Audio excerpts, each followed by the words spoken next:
Welcome to Ink and Flame. I'm your host, Tina Kutras, and today we're talking with Omari Richards. Hi, Omari. How are you? Hi, Tina. I'm good. Thanks for having me. I'm very excited to chat with you. What book are we talking about today? Today, we are talking about my debut novel, The Kimoni Legacy Initiation. I'm excited to hear some of the details about this book. It's awesome. I'm excited to share. And where are you? I am in the DMV area of Eastern America, of the Eastern Shore of America. So that's DC, Maryland, and Virginia. Or if you want to be even more local, that's DC, Montgomery County, and Northern Virginia. But that's like a very specific local thing. Okay, cool. So you grew up in Baltimore, right? I did. Born and raised. Yeah. And what role did storytelling or books take in your childhood? Books and storytelling were pretty major influences in just about every aspect of my childhood. My parents are immigrants from the Commonwealth of Dominica, and they were storytellers on the island. They were both political activists to get Dominica's independence, and they were part of an acting troupe where they would do oral storytelling, political skits, and just regular plays like Shakespeare and other localized plays. And my dad is like a master oral storyteller. He would often tell a story about a tortoise. And then my mother is a natural performer, so she would always go into great detail and like go into great depth about whatever it is she's talking about. And my father was also a grammar school teacher, and he was really big on educating yourself. So as you can imagine, combine all that in one household and you get a good deal of storytelling, a strong emphasis on education, and books as far as the eye can see in my house. So I picked up reading and writing. So it was kind of in the stars. Yes. So were they excited for you to be an author? Oh yes, they were very excited. In fact, it was one of the things on my father's bucket list to become an author, along with a musician and a lawyer and all that other stuff. So they were very excited when I picked up the pen and really started to write in earnest. In fact, my mom's like, "Can you get this book out faster so it can be out there?" So yeah, they were very supportive and very excited for me. That's awesome. And are they living in your general vicinity, or are they still in Baltimore? Yes, they are. They are still in Baltimore. They have my book displayed in the living room. So, and anyone who visits, they will always say, "Oh, that's my son's book. Do you want to read my son's book?" My dad carries it with him everywhere he goes. He reads it in public. He drums up all kinds of readers for me and everything like that. So they are all in on it. Oh, that's awesome. And no doubt they're going to listen to the podcast. So that's cool too. So were there any specific authors or books that inspired you to pursue writing, especially in the fantasy or historical fiction? Oh, yes. As a kid, I loved a good adventure story. So the classics like Treasure Island and Kidnapped by Robert Louis Stevenson, The Merry Adventures of Robin Hood by Richard Pyle, I think the author was, classic sci-fi by H.G. Wells like The Time Machine, The Invisible Man, The Island of Dr. Monroe, and Ivanhoe by Sir Walter Scott, King Arthur, The Death of King Arthur. These were all like great illustrated classics that I read when I was like 8, 9, and 10. So me and my brother would just read these books and like exchange books with each other. So that really jogged my imagination. And then my parents would also tell us stories about the West African folktale hero Anansi the Spider, who was a trickster, and he was like the caregiver of stories. So there was all kinds of mischievous adventures he got into. So that really jogged my imagination, because when I went to school and they started talking about mythology, no one was talking about Anansi. It's like, how do you guys not know about this guy? He's so cool. And as I got into middle school and high school, I started reading Christopher Paolini's The Inheritance Cycle. So Aragon, Eldest, Bressinger, and I forgot the name of the last one, Inheritance. And then, of course, George R. R. Martin's A Song of Ice and Fire. That's like a must read. Yeah. And I read through The Hobbit with my sister and The Lord of the Rings, of course. And I could just keep going on all day about the amount of books that went into it. That's amazing. That's quite the list of influences. Good on you. Like, well done. I could not imagine reading that much at that age. I was definitely not sitting still long enough to read that many books when I was that age. So good for you, and good for your mom and dad for infusing you with it. The trick was reading while I was watching TV. So I would watch TV, and then when the commercials came on, and this was when you couldn't fast forward through the commercials, I would just pick up my book and read until my show came back on, and rinse and repeat until I finished the book. That's cool. I never even thought of that. So your influences, like you said, were pretty vast. And how do you feel that these authors helped to shape you in your storytelling? With Robert Louis Stevenson and Sir Walter Scott and the adventure classics, it really got me into the headspace of like great scope adventure, but still very personalized, because Treasure Island is very much Jim Hawkins' personalized story about like finding himself, going on this grand adventure and coming to terms with his father's death through his interaction with Long John Silver, so on and so forth. And then A Song of Ice and Fire really showed me what the fantasy genre could really be when you just add in the fully human element to it, because a lot of fantasy, the characters are stock characters mostly. Like the hero is always the most heroic person in the world. The villain is always the most villainous person in existence. The women are either damsels or seductors or, provocateurs or what have you.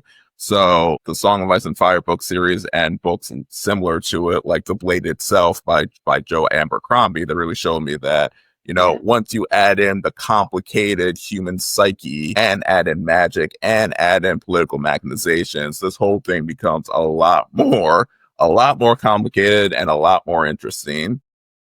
Yeah. And then I also read Evan Winter's Rage of Dragons, which is about a group of people who come into a new land with dragons, and then they're locked into like this forever war. And then it has a very intricate caste system that was one of the main themes of the novel. And that really made me realize, oh, my own caste system is really lacking. I need to go back and re-edit that. So, yeah, they all played a major hand in making my book what it is today. Well, that's awesome. So we'll get a little bit more detailed into your writing process in a little bit. So I'm glad you brought that up. But when you first realized you wanted to be an author, what was the journey like for, how long was that process? I knew I wanted to be a writer when I read Stuart Little when I was like 6 or 7, and it ended very abruptly. Like it ends with Stuart getting in his car and trying to find his bird friend Margot, and it just ends. And then I went to my teacher. I'm like, well, where's the next book? What happens next? And then my teacher's like, there is no other book. Like, this is it. The author passed away. There won't be any other book. And I was like, but I want to know what happens next. And then my teacher said, well, why don't you write your own ending, basically?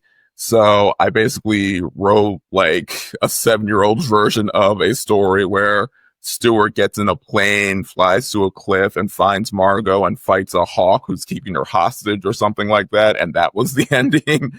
And then I showed it to my mom, and then she said, oh, that's really good. Are you going to write something else later? I was like, I don't know. I can do that. And then interestingly enough, my assignment in school the next day was to write a short story, like a mini paragraph or something. And then I wrote like The Lost Dog, which was like a 4 or 5 sentence story or something. And then at that point, I was like, oh, this is really cool. I want to keep doing this. That's awesome. So let's start talking about your writing process a little bit. Did you start with the characters or the world building or the plot? Kind of a mixture of all three. I knew I wanted to make a fantasy story that was based off of West African history, mythology, and folklore, because I really didn't see that a lot in the fantasy genre at the time. But so I created a character who wasn't really a character. He was just like a stock fantasy character, like young boy, amazing destiny. He's stuck in a village. He needs to find out what's going on. And then as I was trying to write, I was like, this is really boring. I'm going to delete everything and start over. And then I realized I didn't really have a full understanding of what West African politics or what the overall medieval pre-colonial setting was like. So I just went all in on research. So the more, and that led me to really start with the world. And so the more I built up the world and the more I understood the world, the more I could make the characters unique. And then the more I could make the characters unique, the stronger the plot became. So I guess that's a long way of saying I started with the world building first and then created the characters within the world. And then the characters then drove the plot. Yeah, no, I love that. I love that the research kind of, I can almost picture the ideas spinning in your head because of what you were finding in the research. Is that kind of how it played out? Oh, that's exactly how it played out. Because when you start reading about a lot of these historical figures and and these events in their full context, like, oh wow, this is really, really cool. Yeah. And just reading about the rituals and the politics and everything, it actually made it easy to create characters because one of the primary characters, Kamau, right here, his whole story starts because his initiation ceremony is sabotaged and he fails it. And then in my research, I read up about all kinds of different initiation ceremonies within West African and Northern African ethnicities and tribes. But in my research, I couldn't find what happens if you fail those rites. So there was a gap within that research that I used to fill with fiction. So the onus of the character was, well, what happens when you fail this initiation ceremony and you're stuck in this in-between area where you are too old to be considered a child, but you don't have the social trappings and the social understanding that you are a full-on adult. And then I kind of hooked that up with my own millennial experience where we graduated college and we did everything we were supposed to do, but we're still living at home with our parents. We're still mostly broke and we don't have those jobs that were promised. So we felt like we were in this eternal adolescence. So I kind of linked those two ideas together and created the character. That's amazing. So you have three main characters in this? Yes. Kamau, Rizia, and Masalo. Okay. And do you have multiple points of view? This is just my own questioning. Yes. Each of them have their own point of view. They're the three. They are the 3 point of view characters. Awesome. I love epic fantasy. So let's talk a little bit more about the Kimoni legacy. Am I saying it right? Yeah. Perfect. Perfect. So how do you approach creating and developing your world setting in general for when you created you tried to keep it sort of historically accurate, but are there aspects of it that are in a completely fantastic sort of world setting? Yes, history was like the starting off point, but then once I had a stronger understanding of the context surrounding the history, I was able to go my own way and build it up from there. So the Kimoni, for example, their clan are the tribes of Mali, so the Sona people and the Mandinka people, and portions of the Songhai peoples, and with mixtures of the Zulu nation from South Africa and the Hausa from northern Nigeria. I researched each ethnic group as much as I could, and then I highlighted certain traits, certain traditions, and certain historical events within their histories, and just kind of blended it together to create the Kimoni clan. In fact, one of my readers who is actually from West Africa said he recognized several traits and several turns of phrases within the book that he's heard in his own life. So that was pretty cool. So I really focus on using the history as a starting off point for context. And then just once I have as much as I understand it, I create something new from that. I feel like that would be pretty rewarding to have somebody reach back and say that you captured a certain aspect of.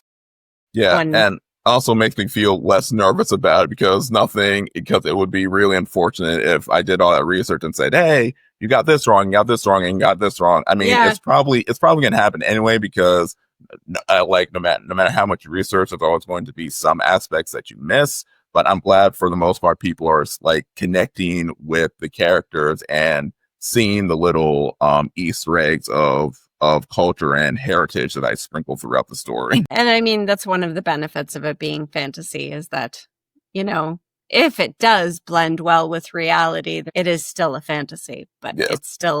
it's still nice. So your work often explores themes of identity and heritage. How did you weave these themes into your stories? Just through what the characters want, how they see themselves, and how they go about going after what they want. One of my favorite examples is Rizia, our female main character. She is 13 years old. She is a brilliant scholar. She is a linguist. She wants to be the world's their world's equivalent of a lawyer to help underrepresented people.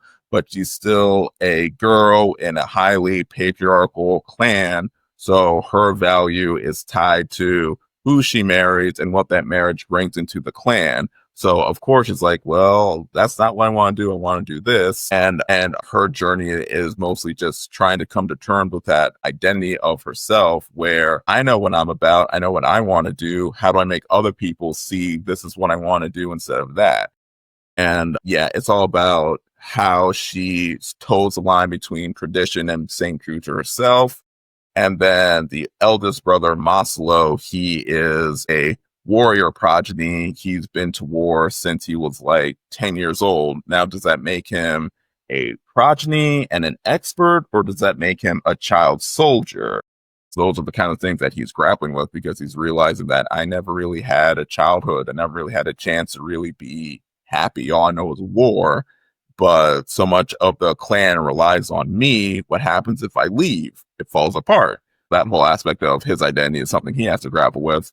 And Kamal, like I said, he failed his initiation ceremony. So now he's trying to figure out who he is without the social fence without the social trappings of adulthood. So that's kind of how I try to incorporate those themes within the story. And did you find it challenging to deal with some of the differences in modern day culture versus the culture that you created, or we'll say replicated, with the age categories, like her being 13 and already thinking about marriage? That type of stuff is not necessarily what we think about at 13 anymore. Right. So did you find that part, like, in your mind, did you kind of, consider how you were going to work that into the storyline? I was mostly just trying to understand the context surrounding the event. So it really helped to read instances where this kind of stuff still happens, because child marriages are unfortunately still a common thing throughout the world, even in America, in certain states. So so you kind of have to understand and get to the root of why this thing still exists and what is behind it and who benefits from it and who was harmed by it. And especially in the poorer sections of the world and in America, it comes down to money, because you don't have anything. This guy comes in and says, hey, I'll give you like $2,000 if you give me your kid. And then if you're poor and destitute, what are you really going to do? But then on the other side of it, these are royal children, so they're not really desperate for cash. So what else is it? So it's, when you look into history, children were married to adults to secure political alliances, just to, combine resources and combine income and just, make sure family lines are maintained. So once you understand that context, it becomes, I don't want to say easy, but I do kind of understand where everybody is coming from. So once I understand where everybody's coming from, I can properly create the characters, create the plot, and create the trials and tribulations for it. Right. We'll get more into that, because I find that fascinating. It's awesome. So do you have any writing rituals or habits that you do to stay productive? It varies. A lot of times I sit in my office where I am now. I put on my headphones and turn on music, mostly West African blues, desert blues. So like there are several musicians like Omu Sangade, who's called the Songbird of Mali. And when you actually listen to her music, you understand immediately why she has that title, because as soon as you hear her sing, you're just transported to another world. And then there is Fatoumata Diawara, who is a master of she is a Mali's blues musician. So she plays the guitar, she plays all kinds of instruments. Her voice is amazing. And then there is Ali Fakta Twade, who is passed away, but he is also a pioneer in that genre. And so is Abubakar Twade. I have like 3 of his albums that I always listen to. And there is Sona Jabate, who is a master kora player, which is a West African instrument used by the storytellers, the griots. So when you listen to her strum her instruments, like that automatically puts me in the storytelling mood. And then of course I listen to Lord of the Rings soundtrack. I listen to everything Hans Zimmer, and I just listen to a whole lot of music so I can hear the characters. And sometimes I do all that and I still can't write anything. So it's hit or miss. It's not foolproof just yet. The book is quite long, about 740 pages. When you were how long did it take you to write it? From initial idea to publication, about 15, 16 years. Wow. Okay. Yeah. That's quite the vision you maintained. That's awesome. I got the initial idea when I was 15 years old, and then I thought I could hash something out within like 2 years or so. And then I tried to do National Novel Writing Month that year or a couple years later. And then when I finally sat down to write, I was like, I have no idea what this book is going to be about. I don't have a story. I don't know anything. So I spent the next 3-4 years just doing a crash course on pre-colonial West African history. So I just gobbled up any kind of research book I could find. And even then, when I sat down to write, I couldn't make it past chapter 6. And then I joined a writing group, and then I shared what I wrote. And then I got up to chapter 6, and then they asked me what happens next. I was like, I don't know. I haven't written it yet. I think I'm going to delete it. And they're like, why would you delete it? Keep going. Yeah. So that got me to chapter like 12. And then I got to chapter 12. And then still I was like, yeah, this isn't good. This isn't good enough. And then I showed it to my fiance, and then she said, let's just write a crappy version, and then you can make it great. And then once I got into that mindset, I just like threw everything on the page, and then I managed to make it to the end. And then I had to go back and rewrite everything. So when you said that many years, did you say 15 years? Yes, I did. Yeah. So I'm thinking Patrick Rothfuss style writing, very meticulous. Yeah. Because I guess it's just because there's so many ways you can write West African history and mythology incorrectly that I really wanted to get as much right as I can. So every phrase, every reference to a cultural aspect or every reference to a religion, I really wanted to make sure I got right or as close to the source as possible while still expressing myself. And I think that really motivated my constant deleting and restarting because I just wanted to get it right. Yeah, there's some stress involved. You wanted to do it justice. Exactly. Yeah, absolutely. So how do you handle feedback and criticism, especially when it comes to such a personal theme in your work? Well, the good thing is within those 15 years, I started doing combat sports like Taekwondo and some boxing. So I liken getting criticism to getting into the sparring circle and getting jabbed in the face all of a sudden. When you get hit, there are about 3 ways you can respond. You can get upset and quit. You can get angry and just go all in on the other person, or you can step back, reassess, analyze your partner, adjust your plan, and re-engage. I take getting criticism the same way. If you get criticism and you get upset and quit, that tells readers that you're not reliable, you're very easily riled up, you have soft skin, you're very sensitive. And then if you attack people who critique your work, that tells people you're volatile, you're unreliable, and you have a short temper and they really don't want to work with you again. But then if you just take it in stride and if you learn from your mistakes and you really listen to what people are telling you, then not only it does your work get better, but more people are willing to work with you, engage with you, and help you get even further than you could on your own. Yeah, exactly. That's incredible. It's a great way to look at it. I think that's probably what every new author is kind of trying to figure out, is how they're going to manage those first shots to the face. So what's your experience been like as a relatively new author in the publishing world? I self-publish, so that comes with its own kind of baggage, because because people still consider, well, it's changing now, but for the most part, self-publishing is still seen as a kind of step down from traditional publishing, even though there have been countless successful stories of self-publishing. But also, I'm a new writer and I have a book that's about 700 plus pages, and some people aren't willing to make that sort of investment on a new writer. And also, the series isn't completed, so there's still some people are kind of where it's like, oh, I don't want to get invested, and you don't finish the series. But other than that, people have been really excited about the book. Like, as soon as they see the cover, they're like, oh, I want a copy of that. What I thought. Yeah, exactly. And then when I tell them what it's about, whatever reservations they might have had just evaporates, and then they are all in. And so far, as a new writer, the hardest thing is just marketing and exposure, because as you know, there's so many books, so many authors out there who are all saying, buy my book, buy my book, buy my book.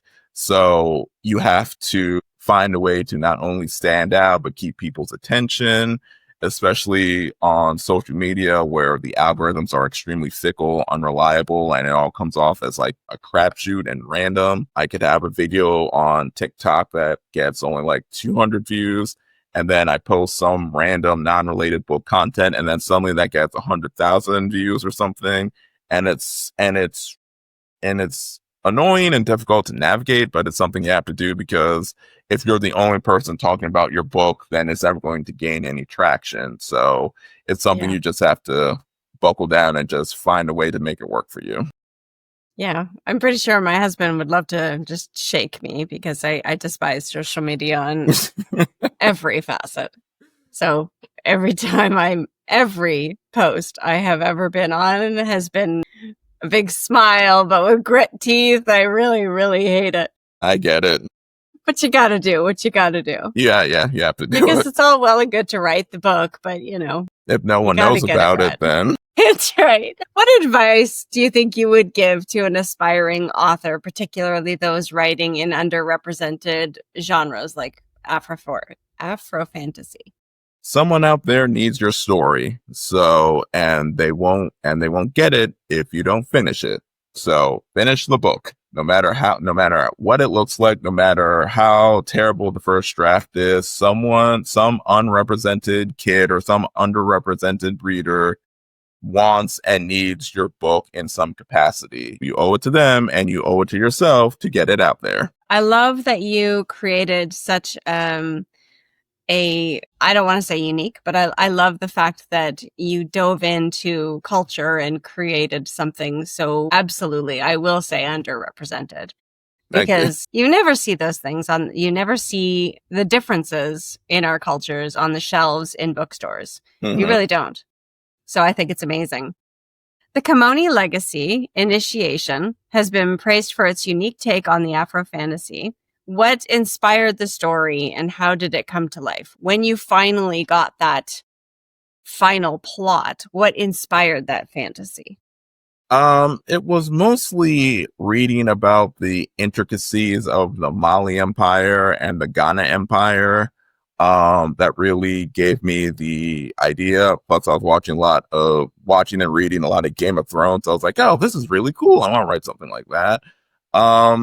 I can't think of one singular moment where I got the plot together. It was just a bunch of trial and error, like writing, deleting, rewriting. Like the first version, it was originally going to be the king comes to a visit to the Kimoni clan and then dies suddenly, and then the Kimoni are the culprits, and then they discover that it's actually the barbarians from the north who killed the king and framing them for it in order to weaken them so that there can be a big civil war or something like that. And then I was trying to write. I don't want to use the word barbarian because that comes with a lot of negative connotations. And the whole who killed the king is too much like, oh, who killed Robert Baratheon kind of thing. So I got rid of that. And then it was going to be Rizia is engaged to someone she doesn't love. She's in love with a commoner. So they run off, and then Maslow has to go and bring her back. And then because her political marriage can end a war that's been going on for like 20 years or something, he goes to her. They have a spat where she says it's not fair to put for her to all this pressure on her, a girl, and she hasn't really lived. It's not fair that she doesn't get to make her own choices. It's not fair that, she has to do the job that the men can't do. And then Maslow says, well, it's not fair for me to have to watch my friends die in the mud because you don't want to do something, because you don't want to do your duty when we do our duty every single day. So it was like this whole back and forth. And I didn't like the initial idea, but I did like the back and forth between the characters. So I kept that. And then the third version was going to be Maslow passed away. He died in battle, and Kamau has to carry the burden of being the heir apparent, and he's not sure if he's good enough. And then he discovers that the plan's being framed, so he has to try to figure all that out.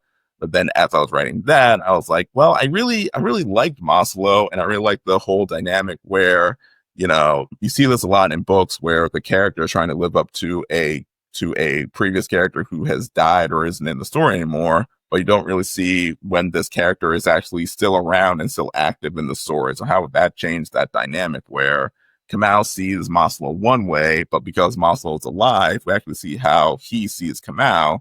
So I thought it was cool to keep that point of view. So I was like, okay, Maslow is alive, Rizzi is alive, and Kamau's alive. So I'm like, okay, I guess we have 3 characters now, and that's a very long way of saying it was very much like break apart this, take this piece, add it to this piece, create something, break it apart, add this piece, and so on and so forth. That's awesome. And I think that that's kind of now I'm at the tail end of writing my book, and I know how it ends. Mm-hmm. And I find that sometimes dropping the ending in is the best way to get to the ending. Mm-hmm. And that's what I've done. So I am a very linear personality, and I really struggled with that concept. But now that I've written the end, everything kind of is falling into place. So I kind of think that is similar into how what you were just talking about. Yeah. In that you kind of developed what you wanted the arc and the argument between the siblings to be, mm-hmm. and then built everything around it. Mm-hmm, exactly. Yeah, that's cool. So can you share a little bit more about your 3 protagonists, some challenges you had while writing them, and, do you have a favorite? I always get this question. I will say the hardest character for me to write is the sister Rizia, because she is a 13-year-old girl. She has no martial ability. She has no magic. Her only weapons are her intellect, her political knowledge, her empathy, and her knowledge of literature and puzzles. So I'm a very action-oriented writer. So every time I'm in a scene where I feel like it's missing something, I add in a fight scene.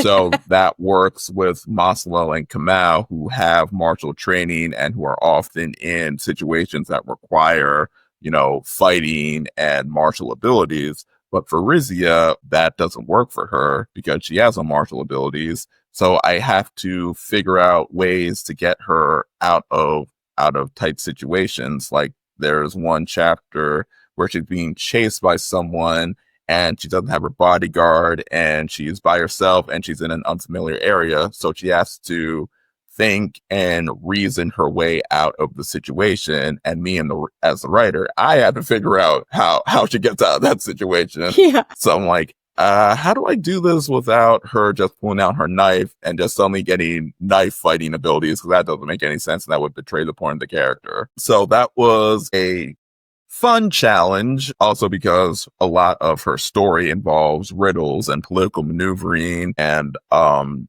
just knowing the intricacies of each clan to get around barriers. So to write her chapters, I really had to do a deep dive into rituals and politics and who's married to this person and what did this person do 20 years ago that affects the politics today, and how would she learn about it, and how would she apply what she learned here, that kind of so she was a challenging character but a very fun character. Yeah. Maslow came from just reading about all these stories about these young conquerors in not only West African history, but history in general. So, you hear the stories about the Henry V's, the Alexander the Greats, the Sunjata Keitas, or young men who just founded an empire and they were these great warriors and everything like that. But you don't really hear much about their personal lives. So Maslow came about where I wanted to know, like, okay, what happens when this young conqueror gets off his horse and has to go back to his family and explain why he's been away for almost 20 years in this faraway land. So he was probably the easiest character to write, but because he was so easy, I had to challenge myself to give him more depth of character. So he's not just, the strong man of the family, basically. Right. And Kamau, as I mentioned, was just an amalgamation of millennial angst where, I did everything right, but I still failed. And now no one knows what to do with me. I don't know what to do with myself. So I need to find my own way in this world and just try to make myself known somehow. So when we read multiple point of view, I don't know if everybody's guilty of this, but when I read multiple points of views, I have the habit of, we'll use George R. R. Martin, skimming forward, how long before I get back to Arya, for example. Mm-hmm. Did you feel that way when you were writing too? Not particularly, because the way I go about it is I try to make it so that everything is important to the character, so therefore it's important to me. It's easy to gloss over Rizia's chapters because a lot of the time she's reading through old scrolls and just processing all kinds of information, gathering information. So it would be easy for me to get bored, but I have to see it through her point of view to really make it interesting, because when she comes across old or forgotten information, that could be a make or break moment for her. So I have to see it the way she would see it, and then therefore I can make it exciting for myself, because I research a lot of things, and then it's always cool to find a little bit of information that's outside of the mainstream. So I had to relate that experience to her to hopefully make her chapters exciting, if that makes sense. Yeah, it absolutely does. So the book features a strong connection to the African history and culture. Can you tell me a little bit about how you researched it and incorporated these elements? Probably the hardest part about writing this particular book is the research, because pre-colonial West African history or pre-colonial African history in general isn't something you see a lot in the mainstream bookstores in America. One of the first places I go to is Barnes and Noble, and then I go into the world history section to look, and I go in their Africa section. And it's always this tiny shelf that only has 8 or 10 books. And now for comparison, if you go into the European section, that's 5 or 6 full shelves of European history through various periods of time. And then when you go into the African section, again, Africa is 3 times the size of Europe and has a lot more diverse cultures and has a larger civilization. There's only 8 or 10 books. 5 of those books are about the Rwanda genocide. 2 books are about Idi Amin. And then maybe 1 book is about Nelson Mandela. And I'm none of this really helps. None of this really helps me. So I need to go off the beaten path. And then I thought, hey, why don't I look for African history books written by actual Africans? So that led me to a author. Let me just Google his name real quick because I really don't want to butcher his name. But he wrote he was an Afrocentric historian and anthropologist, and he wrote Pre-Colonial Black Africa, which went into great depth about the Ghana Empire, Mali Empire, and Songhai Empire. So that was really helpful. I learned about the matrilineal succession in the Ghana Empire. So the successor of the throne of Ghana wasn't the king's son, but the son of his sister. So his eldest sister, if she had a child, that child would be the heir, because in their mind, the mother was never in question. If you do patrilineal, the father's always in question. So if you go with matrilineal, the line is more secure. Basically, it's like, oh, that's so cool. Let me incorporate that. So I also read Things Fall Apart. That is a fictional story about the Igbo people and their experiences pre-colonization and during colonization. So that really opened my eyes into what Igbo society was before the Europeans came. And then what else did I read? I read a lot of Islamic texts because they were in West Africa a great deal. I cannot remember the exact name of it, but I will look it up later. But that was very interesting because they had all kinds of new perspectives because they looked through everything through the lens of Islam. So their perspective on West African folklore and religion was really interesting. And yeah, I basically just went off the beaten path to research as much as I could from actual West Africans. So how excited were you when you found that first book that you mentioned? Because I think that probably would have been exciting. It was a game changer because the initial drafts, I was like, this doesn't sound like it's set in an African inspired land. It just sounds like Western Europe or something. And then I'm big into Japanese anime and samurais. When I deleted that draft and went to another version of it, it just ended up sounding like a samurai movie. I was like, this doesn't sound right either. So when I found the initial book, I was like, okay, this is what I'm looking for. This is how I want it to sound like. This is the vibe I want. This is the context that I want. So once I found that, it was full steam ahead. So because of the research, are there any Easter eggs or hidden details in the books that readers may not necessarily notice on their first read? Oh yeah.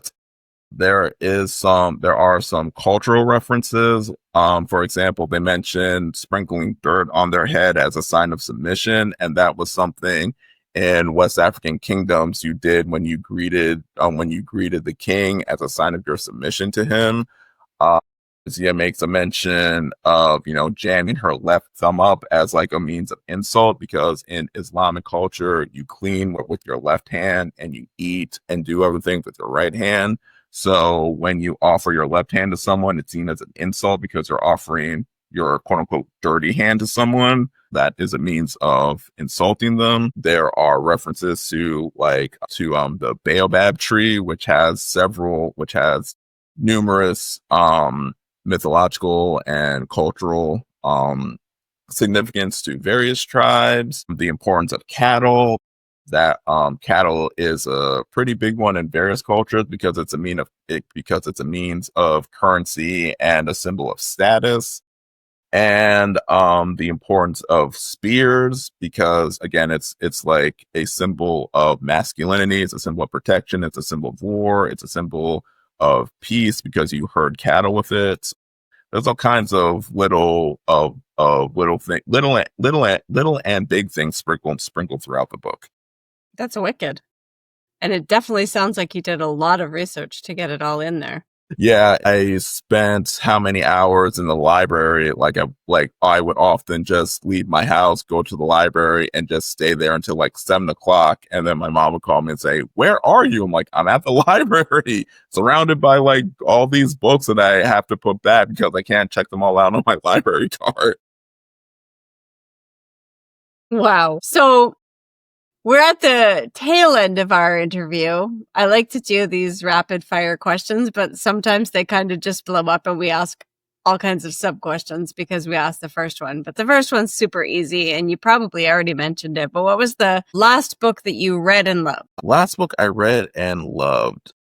So this is a bit out of my genre, but the last book I read and really loved was 7 Days in June by Tia Williams. It's a full-on romance, and it's actually the first romance I've read that I thoroughly enjoyed because my wife and I were reading it together. And, when I think romances, I think of, those Hallmark TV movies where it's like, big city girl, small town guy. They have to do something before Christmas is over, and something nice and cozy, low stakes, but very sweet and endearing.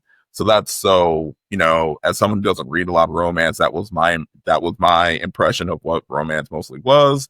Then when I read 7 Days in June, I was like, wow, this is really good. This is because the characters they really just felt like people and not just caricatures.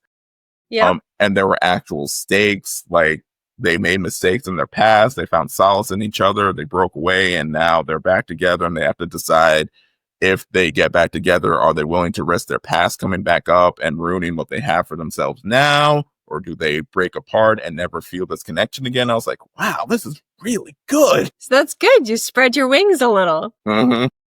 So if you could have dinner with a historical figure with all the research you've done, who would you choose?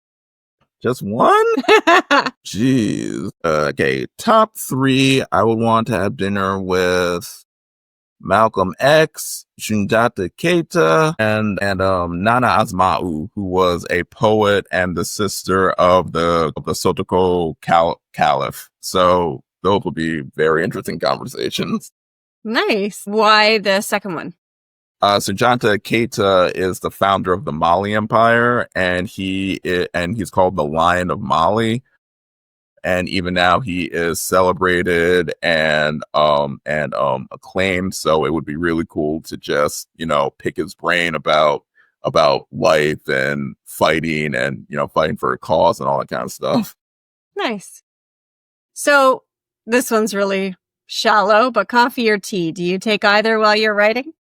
Not really. I don't really eat or drink anything while I write, which is a problem for my wife because she comes in and then she says, it's 3 o'clock. You haven't eaten anything. What's going on? And I was like, it's not 3 o'clock. It's only 11. And then I look down. It's like, oh, shoot. It's actually. Not so much. Yes. So do you have a favorite writing spot? Home, office, the library? I usually like my office because it's very I can really get into the zone. But when I was starting out, I really enjoyed going to the library because I'm writing a book. I might as well be surrounded by books for inspiration and just themes and vibes. So I really like one or two of those places. Do you find at all the movement and anything around you in a public setting like the library is a bit distracting, or are you pretty focused when you're in there? No, I'm mostly all in, and when you're in the library, there is a general understanding that, you don't disturb people. Exactly. So that helps me get into the zone a lot better than if I was at a coffee shop. I've tried to write at a coffee shop or a Starbucks a couple of times. Didn't really get anywhere, but I did hear interesting conversations. So that's always good for character work. Yeah. So I just recently stayed at my mom and dad's house. They went on vacation. So my sister and I were watching their dogs for them. And I brought my laptop thinking I would be able to finish my book in that time frame. And I barely wrote anything. Yeah. Different environment. I was so used to my headset, my computer, my environment. And it was my first time trialing this and it did not go well. Yeah. My wife. Yeah. Sometimes if I can't get on my computer, my wife is like, you can just write on my laptop. I'm like, no, it's not the same. It doesn't work that way. I could totally relate to that. So do you feel like there were any real life people in your life that inspired some of the traits, personalities, or actions of your characters? Oh yes, I like to tell to my friends and family, I didn't do a full copy and paste, but I did sprinkle aspects of everyone's personality within the characters. Like when I took up fencing for a little bit, one of my fencing instructors would always say about injuries. He would always say, "Ask me how I know about this particular injury," implying that he's gotten that injury several times. So I added that in Jawara, who is like the main trainer for the kids. Yeah.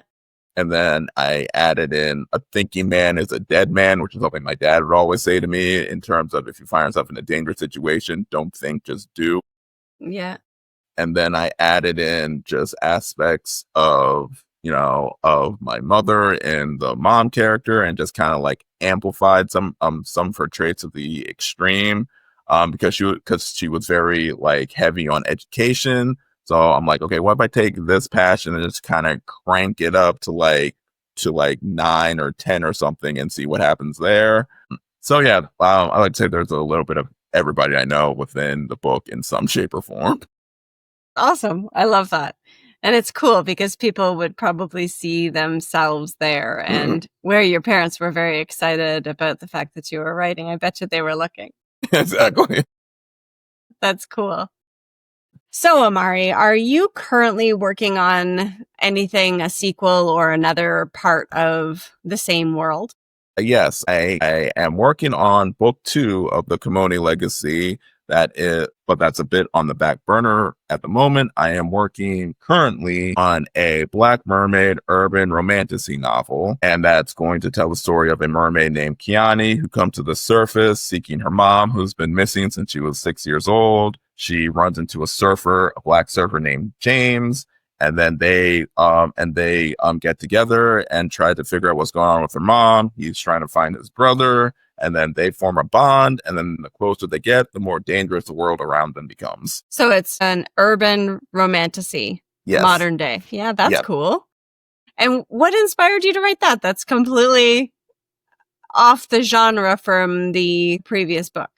Honestly, after I read 7 Days in June, I started reading several other romance novels with my wife. So I read like Neighbor's Favor, Partner Plot, and several other like black romances. And I was like, oh, this is pretty nice. I think I can write one of these. And then I was writing, and I was like, this is kind of boring. I don't know how to make it exciting for me. And then I saw a picture of a black mermaid, and I was like, oh, you don't really see those around. Let's write a story around that. And then I've been flipping through the romantasy genre. I was like, all these take place in like distant worlds, and I kind of did that already. So why don't I bring the fantastical into a contemporary romance with fantasy elements and see what happens there?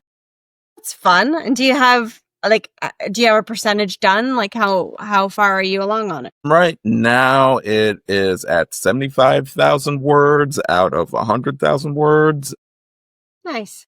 Ideally, it's going to be a standalone, but based off of my writing process, it's probably going to be at least another book. That's fun. Fun and frustrating, because this was really just going to be a quick, side detour, and now it's becoming like a whole full-on. Yeah, but that's okay, especially if people fall in love with the characters. But your Kimoni Legacy book 2 is also in draft as well? Yeah. Like you're starting it? Yes, I am drafting and outlining. Okay, so you're still in the outlining stage. Yes. Okay, so that's good for people listening to learn what to expect and when. Exactly. So where can listeners find you online? You can find me online at omari-richards.com. That is my author website. You can find me on Instagram and Threads at omari_a_richards.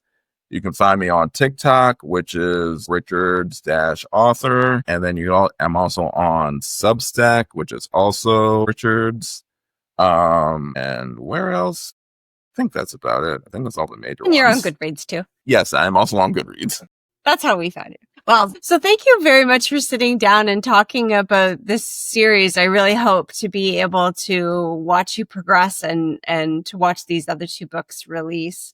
So Thank you again, Omari, for joining me and teaching me about your series, because I think it's an incredibly underrepresented, both the fantasy and the romantasy side of things. So I think it's awesome that you're working on them. Thank you so much for having me.